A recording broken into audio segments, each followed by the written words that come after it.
We are now 16 days away from Brexit, possibly. Again, this week is going to be one of the most important weeks of Boris Johnson's premiership.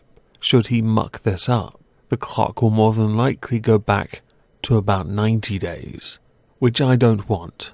I very much want this over, because there are a number of domestic issues I think we can discuss and enjoy talking about, to try and prosper away from the shackles that have bound us to something we voted to leave 3 years ago. Michel Barnier said that it is time to turn good intentions into legal text, with him believing that a Brexit deal could be struck this week despite it becoming more difficult to reach an agreement. This comes after yesterday I'd spoken about how he believes we need to make more concessions. I'm going to go ahead and press X to doubt on that. We've made plenty. It's time you do the same. I would say consider it a form of quid pro quo.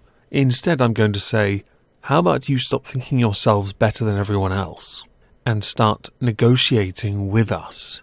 In an update to what has been proposed with regards to negotiating, the UK has now officially shared a new text of its customs proposal with the EU, with the current discussions aimed at settling the terms of the UK's withdrawal, which have intensified in recent days, with as much as 12 hours of negotiating taking place yesterday. The hopes of a deal being agreed upon before the 31st of October, although how that gets ratified in time is a mystery because it's going to take at least 2 weeks, were boosted after the meeting between Boris Johnson and his Irish counterpart.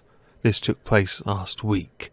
Let's just call the Irish guy Leo. The BBC's EU editor and correspondent journalist type, Katja Adler, put out a series of tweets discussing this very incident with Michel Barnier, also indicating that the EU are pretty much focused on the session that will happen in Parliament on Saturday, wondering whether or not he could get his deal across the line, or whether or not he'll have to ask for an extension, or whether the EU will have to look into the no-deal abyss again. As we know from yesterday's video, discussions that are currently taking place will not be made public until after everything is done. This is so that they can get on with the negotiating, which will undoubtedly crop up in PMQs tomorrow when they want to know what's been happening, and they cannot be told.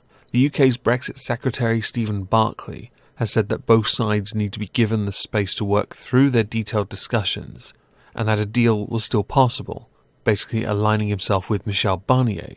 The EU leaders want to sign off any agreement at the 2-day EU summit on Thursday. Finland's Prime Minister, who holds the EU's rotating presidency, has said on Monday there was not enough time for a deal to be reached by then, and after meeting the EU Council's President-elect Charles Michel, Finland's Prime Minister said, "I think there is no time in a practical or legal way to find an agreement before the EU Council meeting. We need more time."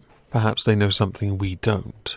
There was supposed to be a cabinet meeting taking place today, but that has since been postponed and is likely to take place tomorrow, before PMQs.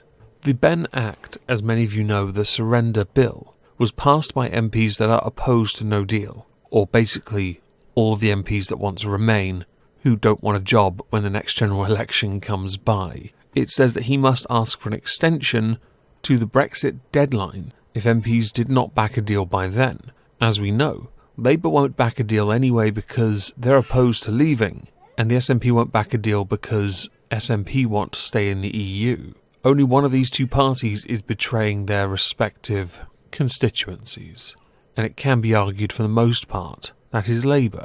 Labour want to campaign for a second referendum and a deal to then campaign against it, because they're not at all hypocritical to a T. The former Foreign Secretary Jeremy Hunt has said that while he hopes for an agreement to be reached and the necessary legislation passed to implement it by the 31st, it would be very difficult to get a deal across the line given how little time there is left.